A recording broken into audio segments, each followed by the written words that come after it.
y vamos a pasar a otro tema que es bien interesante, se le denomina regresión polinomial. La regresión polinomial extiende el modelo lineal agregando predictores adicionales, obtenidos elevando cada uno de los predictores originales a una potencia. Por ejemplo, una regresión cúbica utiliza tres variables. Véase que está la variable predictora, la misma variable predictora elevada al cuadrado y la misma variable predictora elevada al cubo, como predictores. Esta sería una regresión polinomial de tercer orden. Este enfoque proporciona una forma sencilla de proporcionar un ajuste no lineal a los datos. Y aquí lo tenemos. Esta es la ecuación de una regresión polinomial. Véase que la variable predictora es x. Mírese que el subíndice de la variable predictora es y se repite en cada uno de los casos. Entonces, es la misma variable predictora, nada más que elevada a la primera potencia, a la segunda potencia, a la tercera potencia y a tantas potencias como sea necesario para poder ajustar el modelo, más los errores experimentales que contienen aquel porcentaje de la variabilidad de la variable respuesta que el modelo no es capaz de explicar. Se denomina regresión polinomial cuando hay una variable predictora, pero se incluyen en la ecuación de regresión potencias de la misma. Es decir, que no deja de ser la relación entre una variable predictora y una respuesta. No tenemos más de una variable predictora, es la misma variable predictora y una respuesta, con la salvedad que la variable predictora se presenta con diferentes potencias. Yo había mencionado en una sesión anterior que existen diferentes tipos de regresión. Algunas las vamos a estudiar, otras no. La lineal, que es esta, y la que estamos estudiando, que es esta, donde los datos adoptan una configuración diferente. Véase que esta se le denomina como una polinomial de tercer grado porque la variable predictora está elevada a tres potencias. Está la sigmoidial, la logarítmica y la exponencial. Una regresión polinómica nos permite producir una curva extremadamente no lineal. La curva polinómica puede volverse demasiado flexible y adoptar formas muy extrañas. La curva azul es una curva polinómica de grado 4 del salario expresado en miles de dólares en función de la edad de los varones, que fluctúa entre los 18 hasta los 80 años de edad, que residen en la región del Atlántico Central de los Estados Unidos, ajustada por mínimos cuadrados. Las curvas discontinuas indican el intervalo de confianza calculado al 95%. Podemos ver las curvas discontinuas, que son las curvas segmentadas, que se extienden por encima y por debajo de la línea de regresión. Requisitos del modelo. Bueno, primero que los errores experimentales tienen que estar normalmente distribuidos. La hipótesis nula nos dice que los errores experimentales deberán estar normalmente distribuidos. La alternativa dice lo contrario. Para tomar una decisión, partimos de un alfa del 5%, de tal manera que si el valor de la probabilidad es igual o inferior a 0.05, entonces rechazamos la hipótesis nula en favor de la alternativa. Mientras que si el valor de la probabilidad está por encima de 0.05, no podemos rechazar la hipótesis nula. También, para evaluar la normalidad de los residuos, podemos utilizar un gráfico de QQ-plot, la gráfica de residuos usando un histograma, la prueba de Shapiro-Wilk, cuando el número de datos almacenados en la base de datos es menor o igual a 50. La prueba de Kolmogorov-Smirnov, cuando el número de datos almacenados en la base de datos es superior a 50. La prueba de Pearson-Keiswerth, la prueba de Anderson-Darling, la prueba de Kramer-von Mises y la prueba de Shapiro-Francia. Los residuos deben ser independientes los unos de los otros. Este es el siguiente requisito del modelo. La hipótesis bajo la cual ésta se somete a prueba es que los errores experimentales deben ser independientes los unos de los otros, mientras que la alternativa nos dice que están correlacionados. Esta prueba se corre con un alfa del 5%. En consecuencia, si el valor de la probabilidad es menor o igual a 0.05, rechazamos la hipótesis nula en favor de la alternativa. Mas si el valor de la probabilidad está por encima de 0.05, no podemos rechazar la hipótesis nula.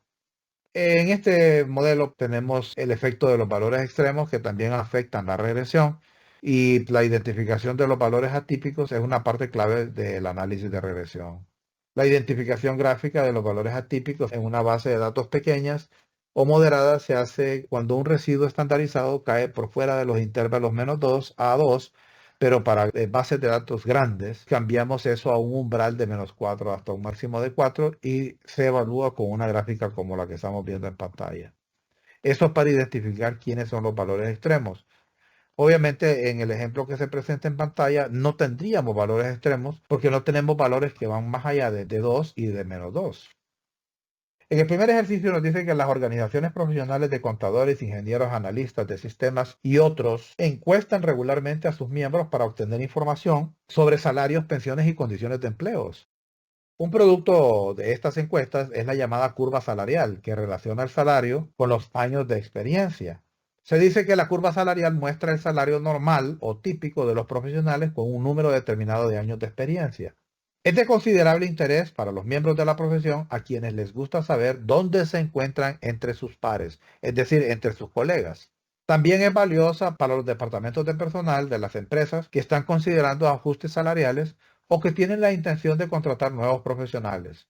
Queremos desarrollar una ecuación de regresión para modelar la relación que existe entre la respuesta, que en este caso es el salario de los individuos, expresado en miles de dólares estadounidenses, y el número de años de experiencia del profesional y encuentre un intervalo de predicción de los valores al 95% cuando X es igual a 10 años de experiencia.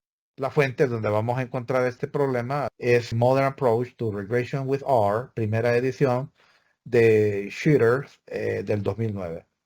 Hagamos el ejercicio. Acá la base de datos está guardada en formato SAS. Lo estoy guardando en un vector llamado Prof Salary o salario profesional. Le estoy diciendo que con esa base de datos voy a trabajar, que me calcule el tamaño de la misma, que me imprima los nombres de las variables presentes en la base de datos y que me haga un análisis de la estructura de la base de datos. Lo corro, me dice que la base de datos tiene 4.840 bytes y que tengo tres variables, case, salary and experience, y que las tres son numéricas. Cuando me voy acá a la base de datos, lo expando, me dice que tengo un total de 143 observaciones divididas en tres variables. Pero nos damos cuenta que la primera variable es simplemente una distribución ordinal. Va desde la 1 hasta la 143. Esta no tiene capacidad de predicción alguna. No tiene sentido correr el análisis utilizando a esta. Entonces tenemos a salary y tenemos experience. Que alguien me diga cuál es la respuesta y cuál es la variable predictora. Podría ser la experiencia de la predictora. Exacto, y el salario viene a ser la respuesta. Vamos a hacer un gráfico de dispersión. Este es exactamente el mismo gráfico de dispersión que utilizamos en la regresión lineal simple. Siempre tome en consideración, cuando haga esta gráfica, que la variable predictora viene primero y después la respuesta, porque la respuesta tiene que aparecer en el eje Y. Lo corremos, lo expandimos. Y aquí tenemos la distribución de los datos en un plano cartesiano. Este tipo de gráficas, como mencioné anteriormente, se llama gráfico de dispersión, que me permite visualizar la distribución de los puntos en el plano cartesiano. Véase que desde aquí hasta aquí tendríamos una regresión lineal simple, pero a partir de este punto se produce una curvatura hasta que alcanza un plató o una cima. Otras personas hablan de un umbral y luego se produce una caída. Desde aquí hasta donde se encuentra el umbral máximo, se puede entender que a mayor cantidad de años de experiencia hay un aumento en el ingreso salarial del individuo. Pero luego se desploma. Que alguien me explique el desplome. Vamos a ver, ingeniero López. Que llega un momento donde ya los años de experiencia no inciden en un salario más alto. Pero no debería de ser una línea entonces. A partir de No, este punto debería mantenerse estático.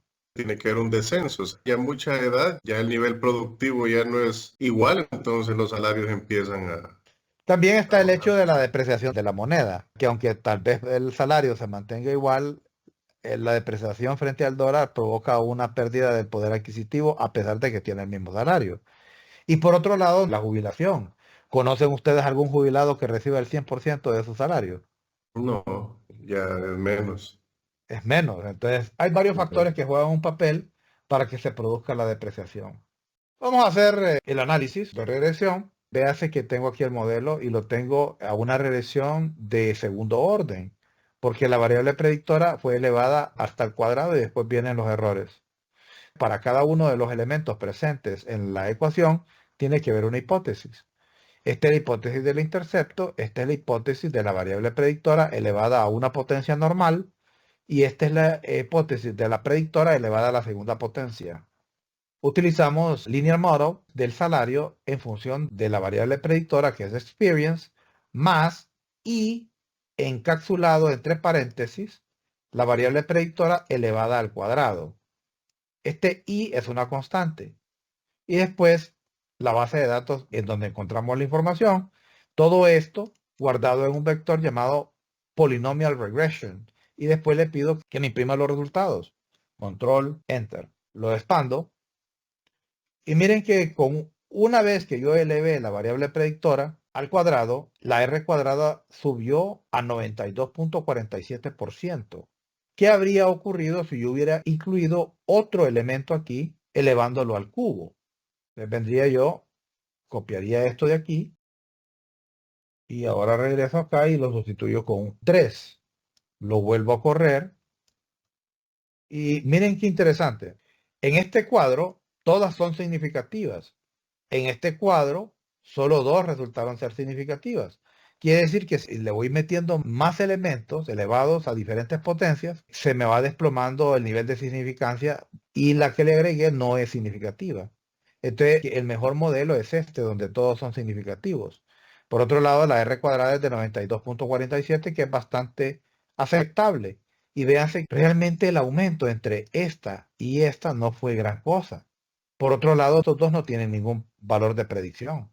Entonces no tiene caso que estén en el modelo. Tendría entonces yo que quedarme con este. Vamos a irnos primero al intercepto. Este es el intercepto, es decir, beta sub 0.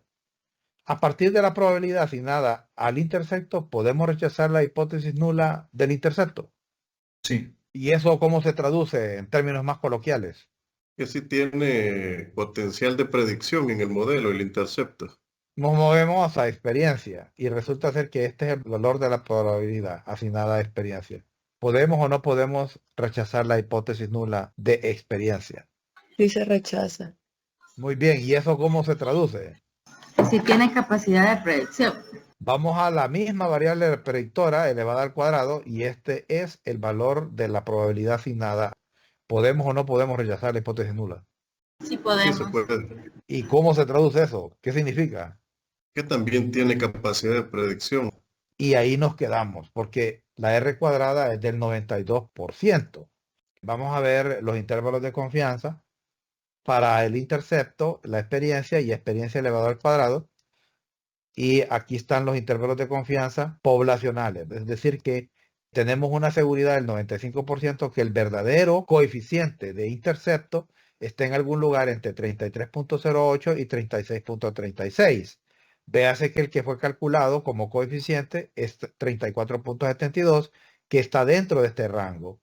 También tenemos el 95% de seguridad que el coeficiente de experiencia a nivel poblacional se encuentra en algún lugar dentro de 2.68 y 3.06. Véase que el coeficiente calculado para experiencia está dentro de ese rango de valores. Y así sucesivamente. Los cálculos que se hicieron tras bambalinas, pero que si no se los pedimos no nos lo imprime, son todos estos. Y ahora vamos a hacer la gráfica de la regresión polinomial. Para tal efecto, vamos a agregar en A todos estos elementos gráficos. Son instrucciones que yo le estoy dando al programa respecto a las propiedades de la gráfica. Estamos trabajando con la librería ggplot2. Vamos a usar la función ggplot más todos los valores guardados en A más geoPoint para graficar los puntos. Son 143 puntos. Los valores estéticos, le estoy diciendo que en Y vamos a agregar a salary. En X vamos a poner experience. Los puntos van a ser graficados de coloración azul con un máximo de intensidad de coloración. Tamaño de los puntos 1.5 y la forma que van a tener van a ser la primera figura. Vamos a utilizar GeoOnline para agregar la línea de regresión. Los valores estéticos en X vamos a agregar la experiencia, pero en Y vamos a agregar la predicción y agrego Polynomial Regression, que es este vector donde está guardada el cálculo de regresión, y luego a partir de la base de datos Prof Salary. Luego que el color de la línea de regresión va a ser roja, con una intensidad máxima de coloración, va a ser una línea sólida de grosor 1 más las etiquetas. El título, ninguno. En X, años de experiencia. En Y, salario expresado en miles de dólares. Más, vamos a usar la función geonText y le vamos a decir que en los valores estéticos en X va a estar graficado a la altura del 0, en Y a la altura de 77. Lo que se va a graficar es la ecuación de regresión. La respuesta es igual a 34 puntos. Miren, yo estoy poniendo todos los dígitos que aparecen en el cuadro de ANAVA, que son este y este. Algunas personas optan por redondear, solo dejar 2 dígitos después del punto decimal. Yo pienso que eso es un error.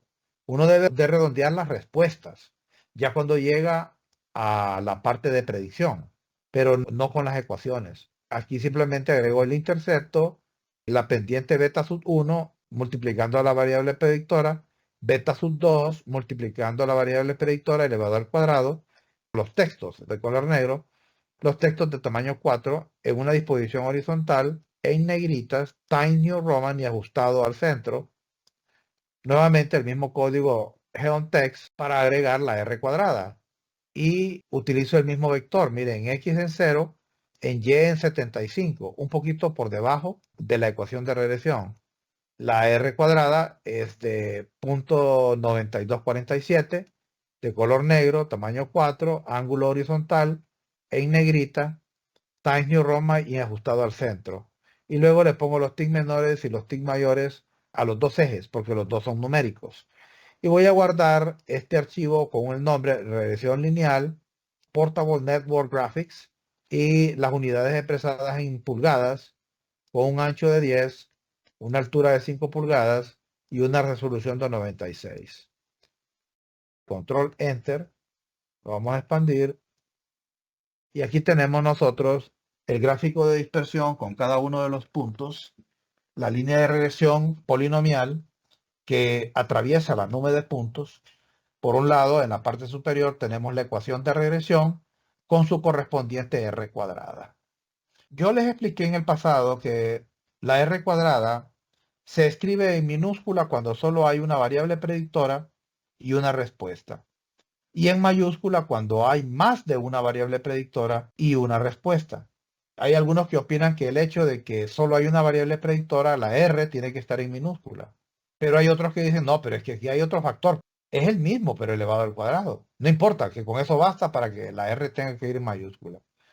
Yo no me suscribo a ninguna de las dos formas de pensamiento. La pongo como R cuadrada porque hay más de un elemento predictor ahí.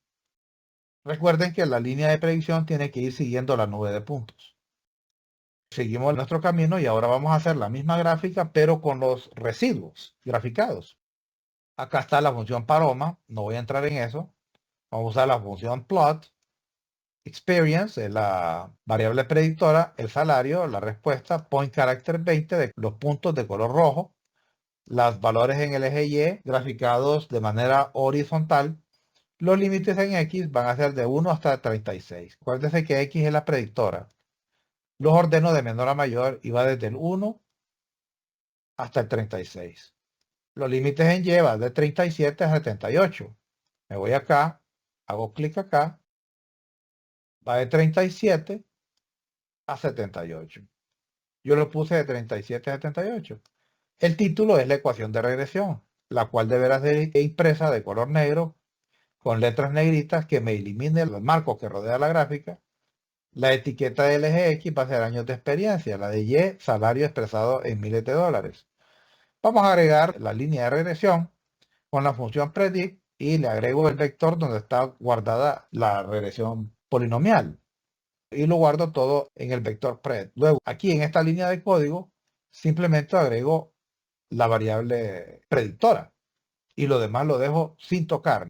En la segunda línea de código, que es la función lines, simplemente agrego la variable predictora y lo demás lo dejo intacto. Si usted quiere cambiar el color de la línea de predicción, cámbielo. Si quiere cambiarle el grosor, cámbielo. Si quiere cambiarle el tipo de línea, cámbielo. El 1 es la línea sólida. Vamos a agregar los residuos. Usamos la función de predicción aplicada al vector donde está guardada los cálculos de predicción y lo guardamos en el vector pred. Mira, acá era pred, aquí es pre. Y después Usando la función segments, agregamos la variable predictora, la variable respuesta, la variable predictora y finalmente el vector pre. Y le agregamos después los tick menores tanto al eje de la respuesta como al eje de la variable predictora y agregamos una cuadrícula de color gris punteada. Control Enter, lo expandimos. Aquí tenemos los 147 puntos de la base de datos. La línea de regresión atraviesa en esa nube de puntos representados como puntitos rojos conectados a la línea de regresión con líneas verticales de color negro que me representan los residuos. Los residuos que están por encima de la línea de regresión son positivos. Los residuos ubicados por debajo de la línea de regresión son negativos. Al sumar los positivos con los negativos se cancelan. Y en la parte superior tenemos la ecuación de regresión. ¿Qué faltó aquí en esta gráfica? La R cuadrada en una segunda línea de texto. Ustedes se la pueden agregar si así lo gustan. Yo ya les he enseñado cómo hacerlo. Y las etiquetas de cada uno de los ejes. ¿Cómo quiere presentar la gráfica en su informe o en su publicación? ¿Con los residuos o sin los residuos? Yo les doy los códigos para hacerlo de las dos formas. Usted escoja. Vamos a verificar los requisitos de la prueba y vamos a estudiar la normalidad de los residuos. Corremos el código de histograma. ¿Y qué opinan? ¿Tenemos o no tenemos normalidad de residuos? Pareciera que no, pero Sí, parece que no, ¿verdad? Y cuando nos vamos al QQplot, parece que estamos en problemas, ¿verdad? pareciera. Vamos a ver qué dice la prueba. Vamos a empezar preguntando con cuál prueba me voy. Kolmogorov. Y a partir de la probabilidad asignada a Kolmogorov, ¿puedo rechazar la hipótesis nula? No, no Parece se que no. puede. Entonces se cumple el primer requisito de la prueba.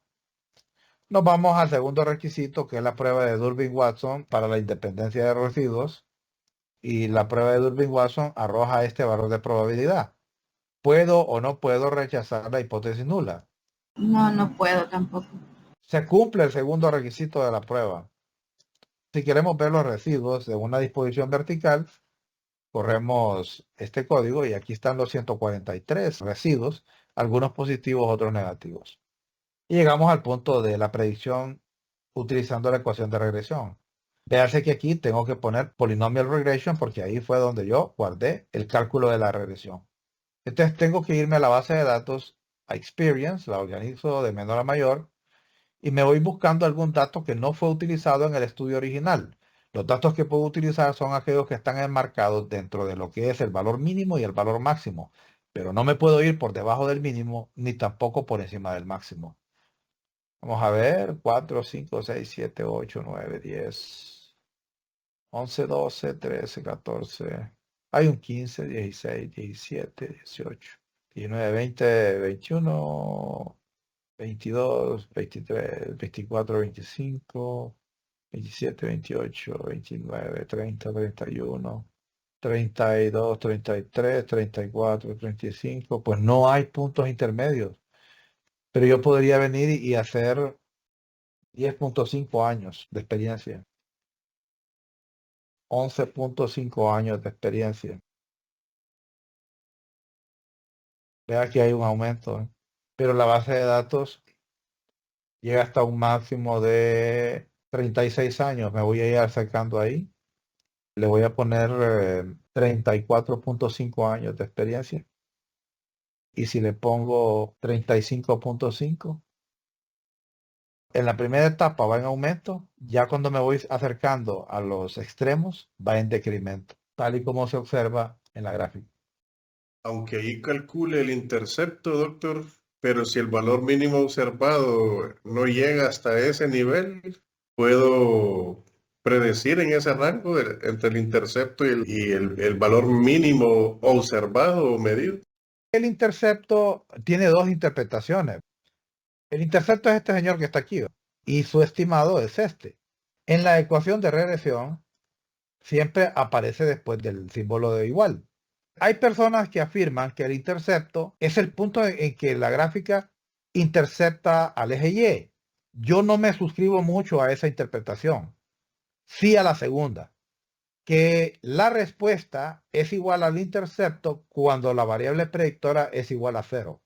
O sea que el salario de una persona que no tiene ni un año de experiencia sería este, expresado en miles de dólares, dice. ¿Cuál es el dato menor que tenemos en años? Uno, Uno. Entonces, por ejemplo, yo podía utilizar .5, podía predecir, no, porque no puede irse por debajo del valor mínimo. aunque tengamos calculado ese intercepto como significativo. Es que el intercepto es el valor de la respuesta cuando la variable predictora es igual a cero. Cuando X es cero, que la persona no tiene experiencia laboral, entonces su salario vendría a ser $34,720, que sería un salario de entrada, ingeniero. Recordemos una cosa, el problema dice claramente que esto fue tomado en la región del Atlántico Central de los Estados Unidos. Entonces, esto es un escenario norteamericano. Aquí en Honduras, que uno de nosotros ingrese ganando 34,720 sin tener un año de experiencia, alguien recién graduado de la universidad, hombre, yo me atrevería a decir que está bien conectado ese individuo.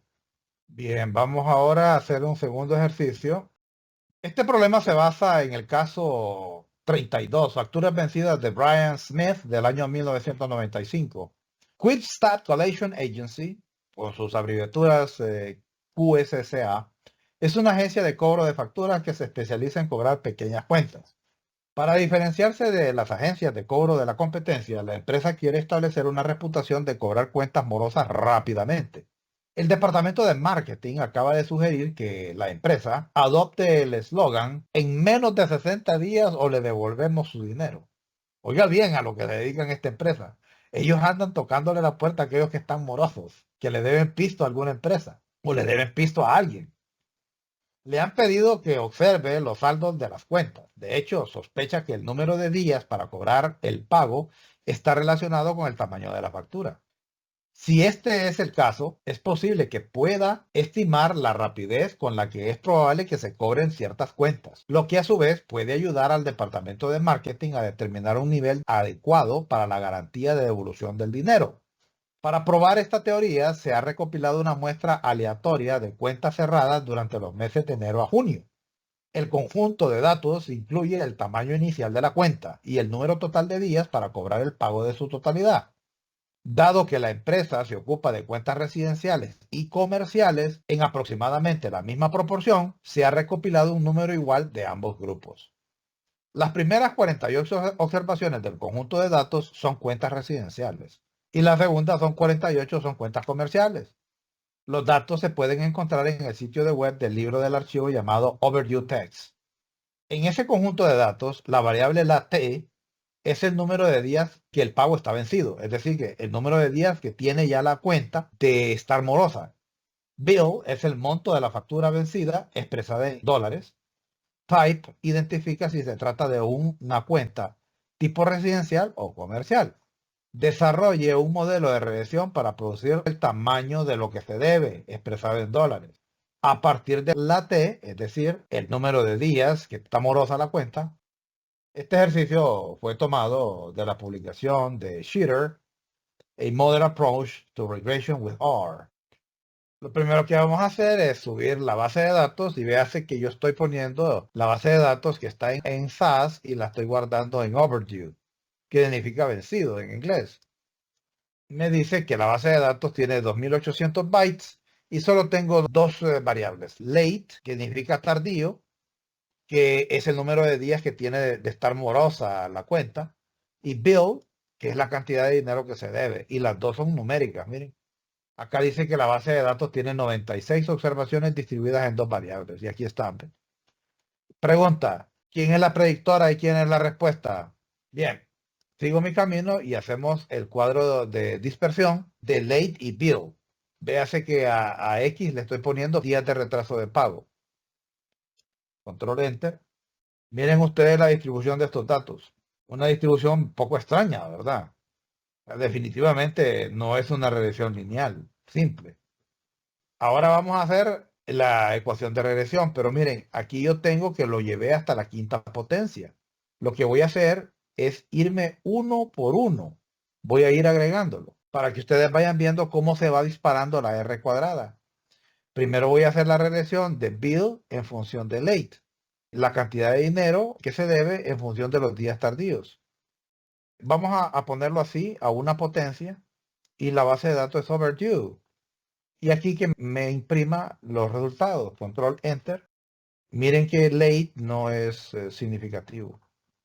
Vamos a agregar un término más, donde elevo a late a la segunda potencia. Y miren, ya todos son significativos y la R cuadrada es de el 77.05. Voy a agregar un término más que sería a la tercera potencia. Me sale aquí la tercera potencia, pero no es significativa. ¿Qué pasaría si yo agregara una a la cuarta potencia?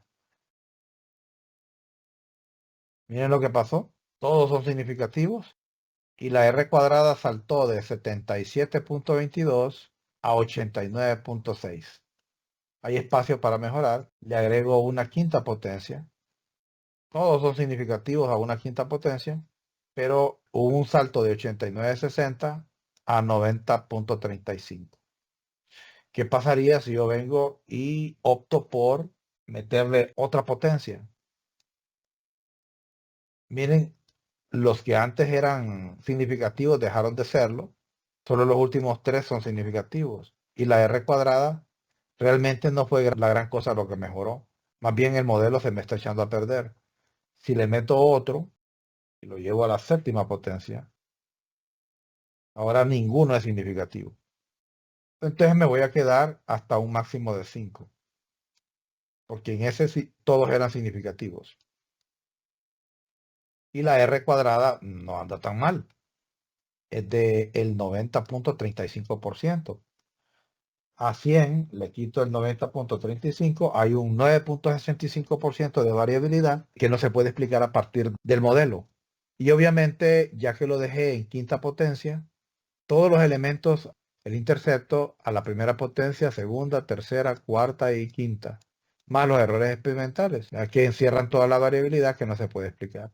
Cada uno de estos elementos, exceptuando el error, tiene que tener su correspondiente hipótesis elevada a diferentes potencias. Esta vendría a ser una regresión polinomial ¿de qué orden? Esta es una regresión de quinto orden, porque en este caso la predictora fue elevada a una quinta potencia. Entonces, como todos, incluido el intersecto, son significativos, las hipótesis nulas de cada uno de ellos se rechazan. Por lo tanto, cada uno de ellos tiene capacidad de predicción. Establecemos los intervalos de confianza para los coeficientes. Y aquí nos da los intervalos de confianza al 95% para cada uno de los coeficientes presentes, incluido el intercepto en la ecuación de regresión. Véase que los coeficientes teóricos son estos, pero cada uno de ellos tiene su intervalo de confianza. Y luego podemos pedir que nos imprima los atributos, que son todos aquellos cálculos que se hicieron en silencio, pero que no nos imprimen esos cálculos a no ser que nosotros lo pidamos. Venimos y vamos a procurar hacer la gráfica de regresión sin los errores experimentales, sin los residuos. Acá pues le estoy metiendo todo lo que es los atributos de la gráfica y lo guardo en A. Es el mismo código que explicamos anteriormente. Aquí estoy poniendo build en la respuesta. La Y es la cantidad que se debe y late en la variable predictora. La predictora es la cantidad de días que la cuenta tiene de moroso. Las observaciones de color azul, de mayor intensidad, tamaño de la figura va a ser de 1.5, tipo de figura 1. Vamos a agregar la línea de regresión. En los valores estéticos en X vamos a poner los días de morosidad, en Y, usando la función de predicción, el vector regresión polinomial, a partir de la base de datos overdue, que es la base de datos original. Luego de color rojo esa línea de regresión con la mayor intensidad de color, tipo de línea sólida. En el último ejercicio lo hicimos sólido. Pongámoslo dotted, punteado. Y el grosor de 1. La función last para ponerle las etiquetas, el título ninguno. Late, vamos a ponerlo en X. Aunque realmente aquí deberíamos de poner días de retraso, ¿no? En vez de poner late. Y en vez de poner bill, factura vencida. Luego, usando la función de texto geonText, en las coordenadas x igual a 2, y a 320, vamos a colocar la ecuación de regresión que se extiende hasta acá, la cual yo construí con estos coeficientes. en el orden que ellos se presentan. De color negro, tamaño de letra 4, en una disposición horizontal, en negrita, tipo de letra Times New Roman y ajustado a la izquierda. El 0 es a la izquierda. Con la función geontext, otra vez, en una segunda línea de texto que va a estar, miren, aquí estaba a 320, aquí está 310. Inmediatamente por debajo de la ecuación de regresión, vamos a poner la R cuadrada, que es de 90.35. Aquí está, ¿ven? De color negro, del mismo tamaño de letra, en una disposición horizontal, en negrita, Times New Roman y ajustado hacia la izquierda.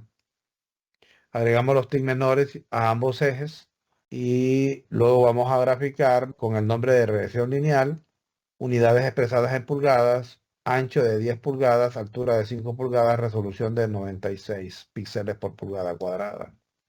Control Enter.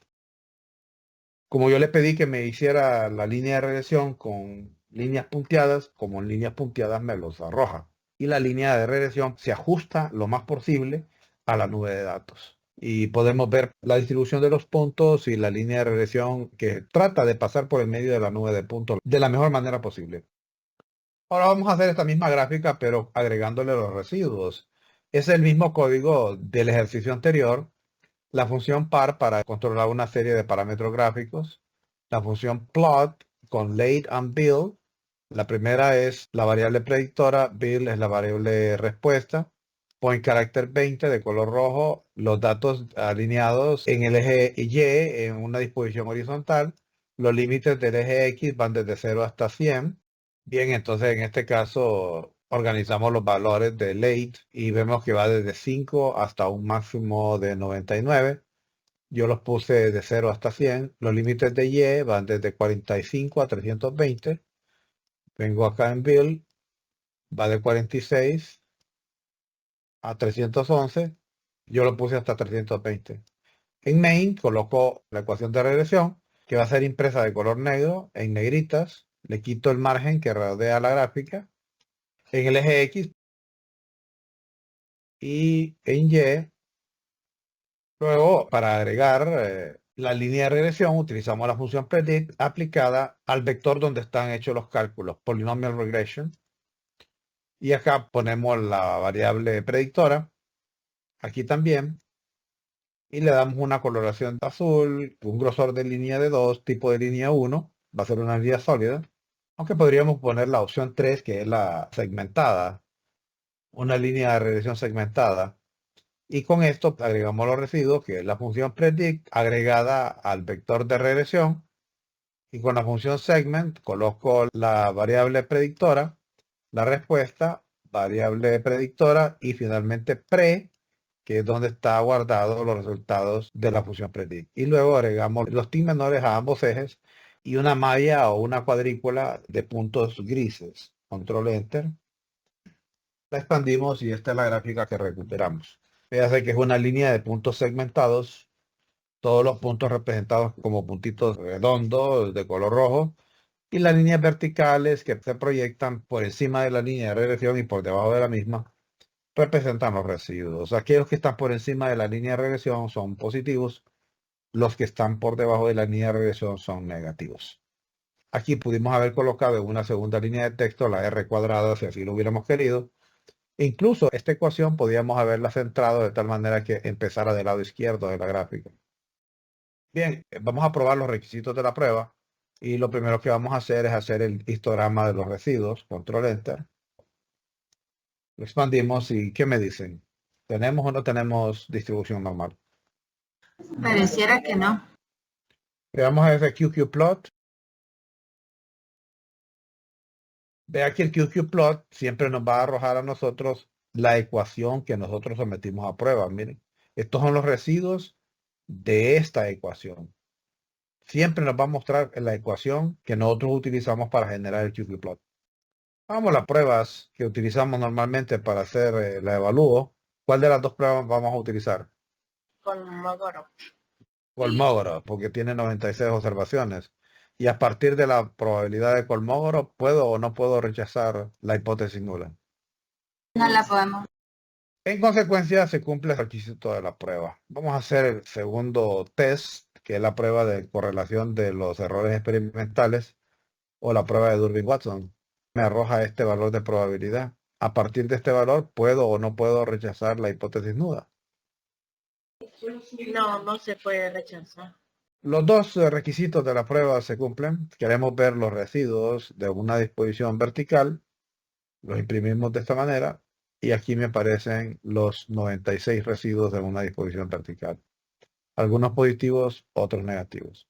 Llegamos al punto de llevar a cabo los ejercicios de predicción de valores para la variable late. Los ordeno de menor a mayor y voy buscando datos que no fueron tomados en consideración en el estudio original. El 7, el 8 y el 9 no fueron tomados en consideración. 7, el 8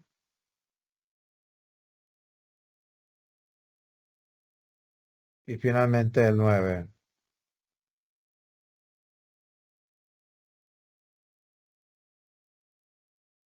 Y podríamos seguir sustituyendo valores para otros datos que no fueron considerados en el estudio original. Y en esto consiste la regresión polinomial. Empezamos con un ploteo en un gráfico de dispersión. Hacemos la línea de regresión y vamos agregando elementos hasta que logramos una ecuación que nos explique la mayor tasa de la variabilidad de la respuesta. Hacemos la ecuación de regresión y, como les dije, vamos agregándole elementos, tratando de ajustar el modelo hasta que observamos de que 1, la R cuadrada no sigue aumentando, 2, los elementos del análisis de varianza dejan de ser significativos. Entonces nos quedamos con el modelo donde todos los elementos son significativos y la R cuadrada logró aumentar lo más posible. Luego hacemos las gráficas. Empezamos con esta, pasamos a esta. Usted decidirá a la hora de hacer su estudio cuál de las dos gráficas prefiere reportar. Hay gente que le gusta irse con esta. Más sencilla, menos saturada. Había un modelo de menor grado polinomial que daba 89 de R cuadrado. No me acuerdo si Ajá. el de 3 o el de 4. Sería interesante ver la diferencia para ver si ese pequeño incremento en R cuadrado vale la pena o no. ¿Cómo lo elige usted? Aquí está sin elevación. Aquí está llevado hasta la segunda potencia. Aquí está llevado hasta la tercera potencia. Mire que aquí no resultó ser significativo. Cuando le pusimos Ese. cuarta potencia, era de 89. Y después cuando le pusimos a la quinta potencia, saltó a 90.35. Esto de saltar de una cuarta potencia a una quinta potencia vale la pena cuando la R cuadrada aumenta y siempre y cuando todos los elementos que aparezcan en el análisis de varianza sean significativos. En el momento que uno de ellos deja de serlo, ya no vale la pena. Hay que regresar al modelo anterior. Pero que pase de cuarto a quinta no le agrega complejidad al modelo. No estamos buscando un modelo más sencillo. Lo que yo ando buscando es un modelo que me explique la mayor cantidad de variación en la variable respuesta. Y eso solo lo voy a poder lograr con una R cuadrada lo más alta posible. Si hay una combinación de significancia en todos los elementos más aumento de R cuadrada, entonces sí vale la pena. Porque las predicciones van a ser más precisas. Recuerden que todo esto se lleva a cabo con el propósito de poder recuperar una ecuación que me ayude a mí a predecir valores. Y vamos a ir al siguiente ejercicio. Ejercicio número 3. Un conjunto de datos que contiene los valores de viviendas en 506 suburbios de Boston, Massachusetts. Es una base de datos con 324 filas y 13 variables. Este problema involucra el conjunto de datos de Boston que forma parte de la librería MAS. Miren, hay una librería que supuestamente ya viene incorporada. Me voy a ir aquí a Packages. Y dice que la librería se llama MAS. Entonces voy a buscar a MAS. Aquí está. Le doy clic aquí. Y la base de datos se llama Boston. Voy a la B. Ahí está. ¿Ve? Y aquí me da los detalles del estudio que se llevó a cabo. Y aquí están las variables que se encuentran en la base de datos. Incluso las publicaciones de las cuales fue tomado el ejercicio. Intentaremos predecir el valor de las viviendas a partir del estatus de la población. Aquí la población fue evaluada en base a un estatus. Creo que el estatus tenía mucho que ver con lo que es ingreso per cápita. En otras palabras, el valor medio de las viviendas es la respuesta y el estatus de la población es la variable predictora.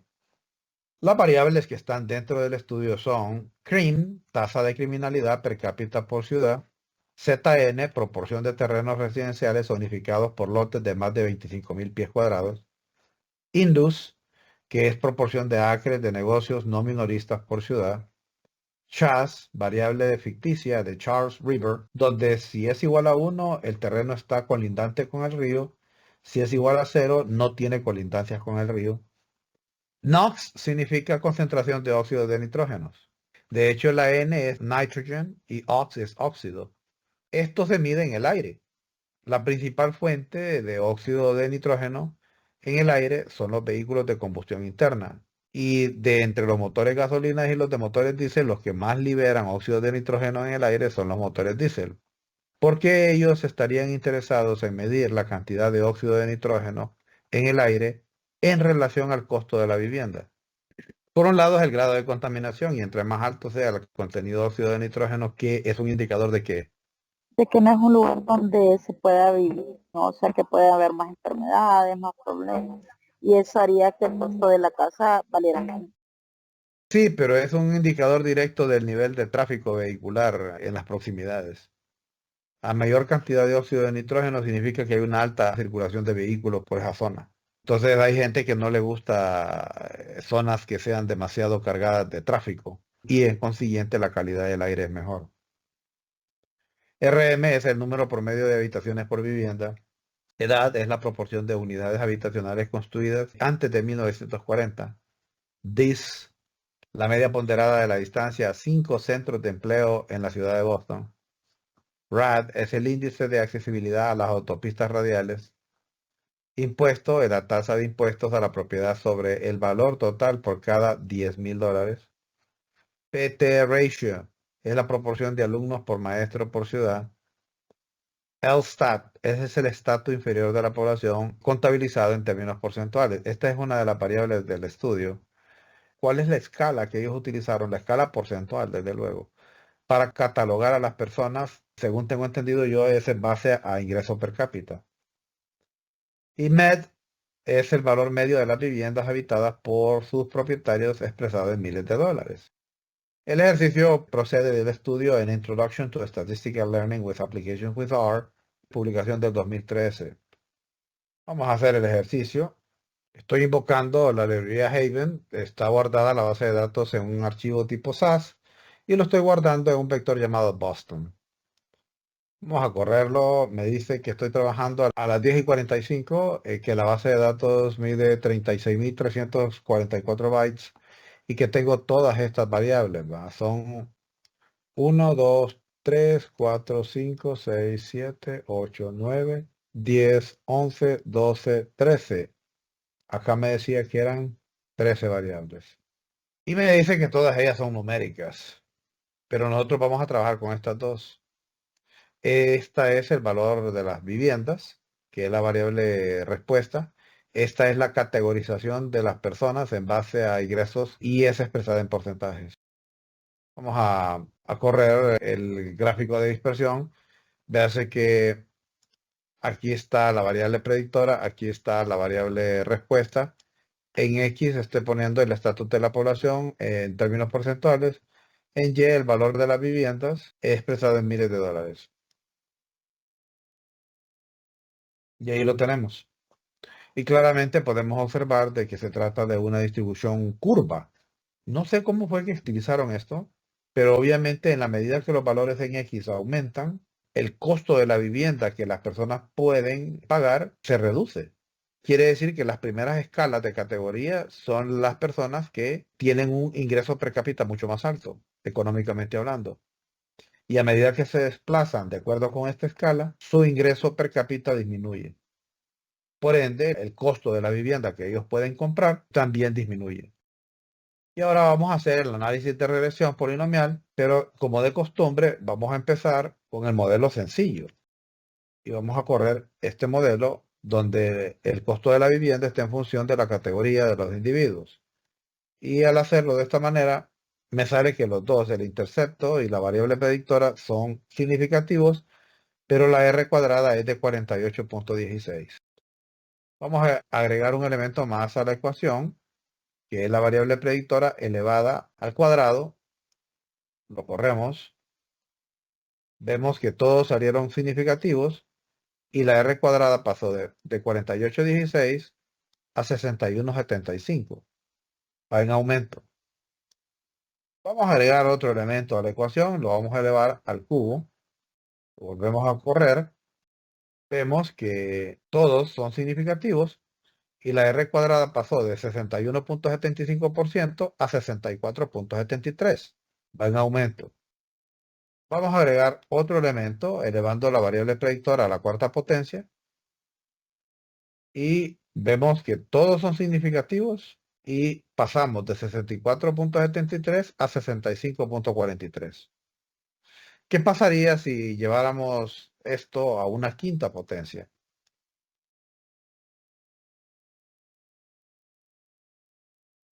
Vemos que dos elementos de la ecuación dejaron de ser significativos y realmente no hay un incremento en la R cuadrada que sea sustancial.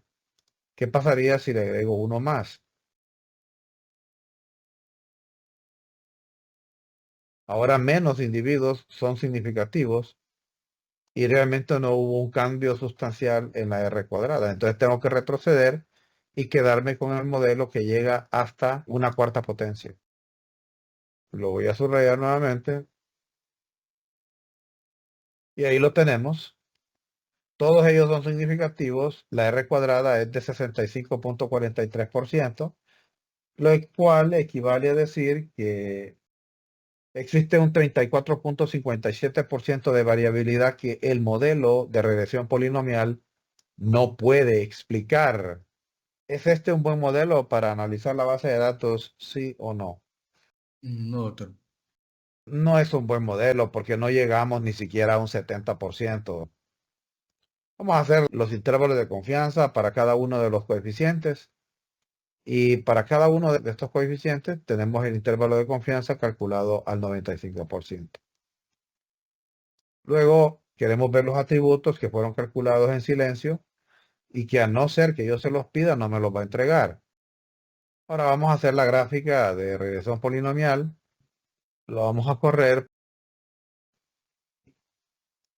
Al ver la gráfica y al ver la R cuadrada aquí arriba, explíqueme por qué razón la R cuadrada es del 6543.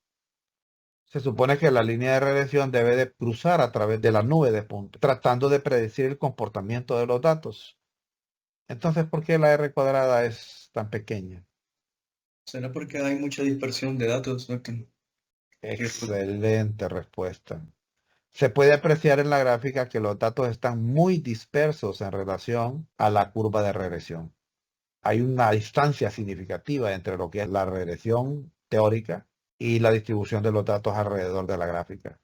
Entre más se encuentren cercanos los puntos a la línea de regresión, la R cuadrada va para arriba. Vamos a proceder a hacer esta misma gráfica, pero con los residuos.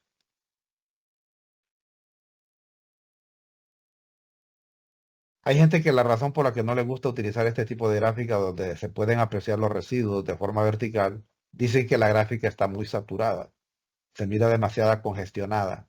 ¿Qué opinan ustedes? A mí me gusta porque me muestra más. Entiendo más a simple vista. A pesar de que en cierta parte sí sea un poco saturado, pero lo entiendo más. Seguimos nuestro camino y ahora vamos a tratar de verificar si los requisitos de la prueba se cumplen. ¿Qué opinan? ¿Tenemos normalidad de residuos? Pareciera que hay un poco de normalidad solo en estos datos que están cercanos de cero, hacia el lado negativo. Eso se sabe más. Veamos el QQplot. Véase que en el QQplot siempre nos va a mostrar el modelo con el que estamos trabajando, lo cual nos está diciendo que los residuos que aparecen en el QQplot pertenecen a este modelo. Pues pareciera que tenemos algunos puntos problemáticos por aquí, ¿verdad? Vamos a hacer la prueba de normalidad. Yo pregunto con cuál prueba voy a trabajar.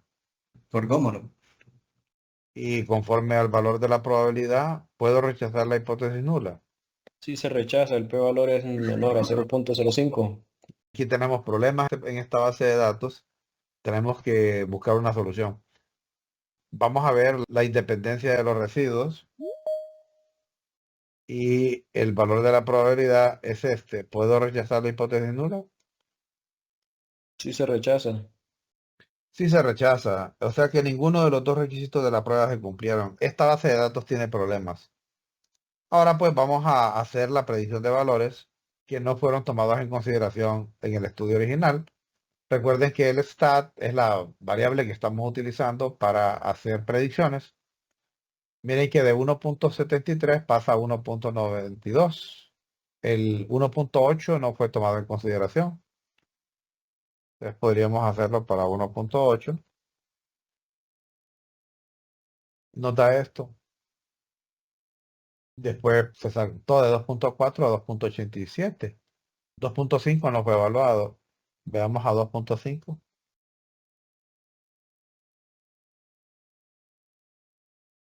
Y mire, en efecto, en la medida que los valores en la escala de la variable predictora aumentan, el valor de la propiedad disminuye. Una tercera predicción, se saltaron 3.2.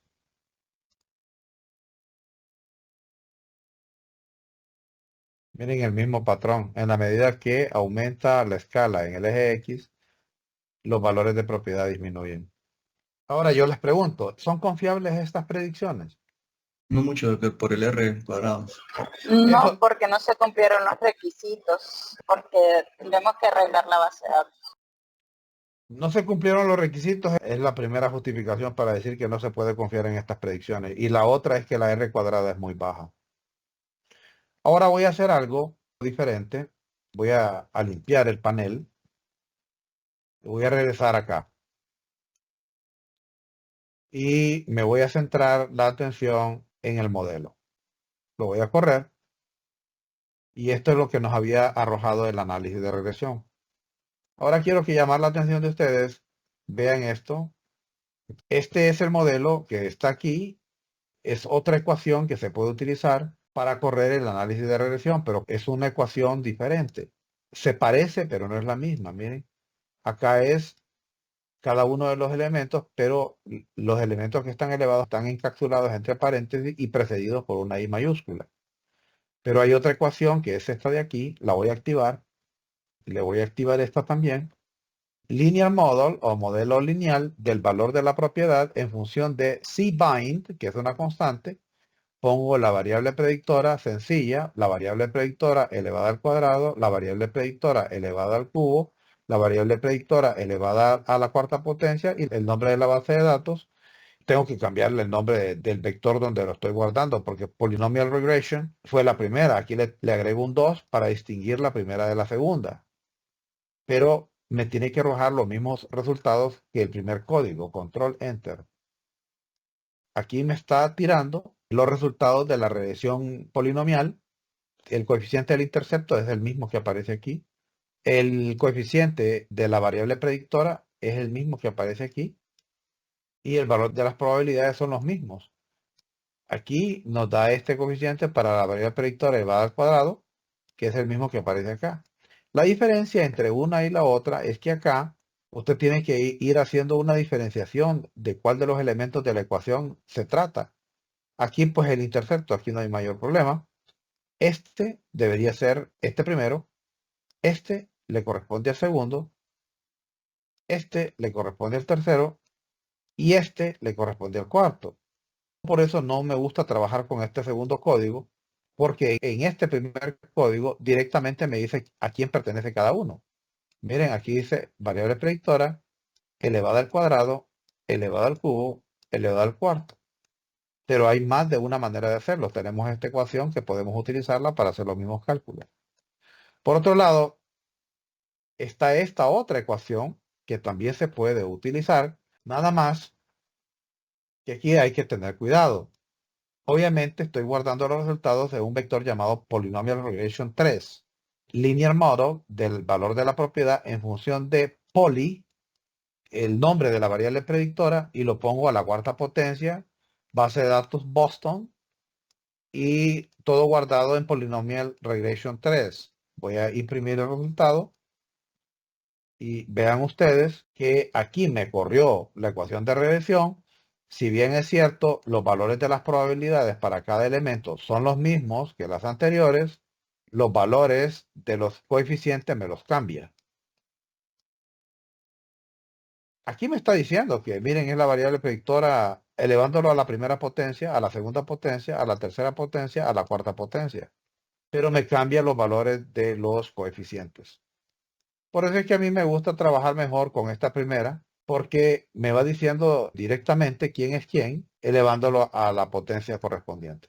Pero no es la única forma de hacerlo. Yo por eso proporciono en el código todas estas opciones para que usted escoja.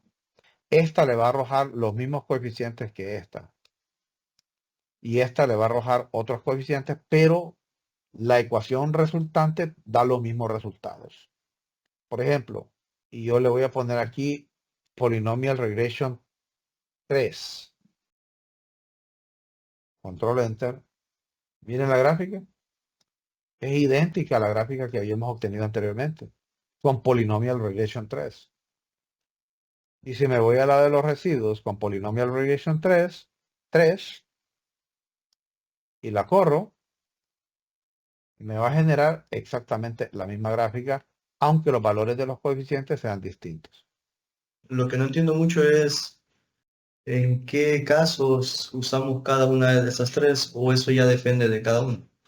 Yo les estoy dando, para hacer la regresión polinomial, 3 opciones.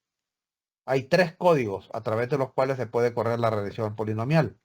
Pero si ustedes se fijaron en los 3 ejercicios que desarrollamos, yo le di énfasis al primero, porque los resultados se presentan de una forma que son bien fáciles de interpretar. Miren, ahí está el intercepto, la variable predictora al cuadrado, al cubo y a la cuarta potencia. En cambio, en el segundo, mire cómo me lo presenta. Ya sé que este es el intercepto. En la siguiente línea yo debo entender que es esta. En la siguiente línea es esta. En la tercera línea es esta. Y en la cuarta línea es esta. No es tan directo como aquí. Y en esta otra, esta es la variable predictora sin elevar a potencia alguna. Aquí al cuadrado, aquí al tercero, aquí a la cuarta potencia. ¿Cuál de las 3 ecuaciones utilizar? Ya queda a discreción de usted. ¿Cuál de las 3 utilizar? Siempre y cuando usted sepa interpretar los resultados en la consola de resultados. Yo prefiero trabajar con la primera, pero proporciono las otras 2 ecuaciones porque también existen. Obviamente, si usted se va por la tercera, en estas pruebas tiene que agregar la tercera también. Y tiene que poner 3, 3. Aquí es 3. Y aquí también en la ecuación de predicción tiene que decirle que es con la tercera que está trabajando. Este caso de la regresión polinomial es bien interesante porque es un caso de regresión donde solo tenemos una predictora y una respuesta, pero la predictora es objeto de manipulación y la vamos elevando a diferentes potencias hasta que obtenemos un modelo que nos explica la mayor tasa de variabilidad en la variable respuesta. Es, por así decirlo, una variación de la regresión lineal simple porque sigue siendo la relación de una variable predictora versus una respuesta.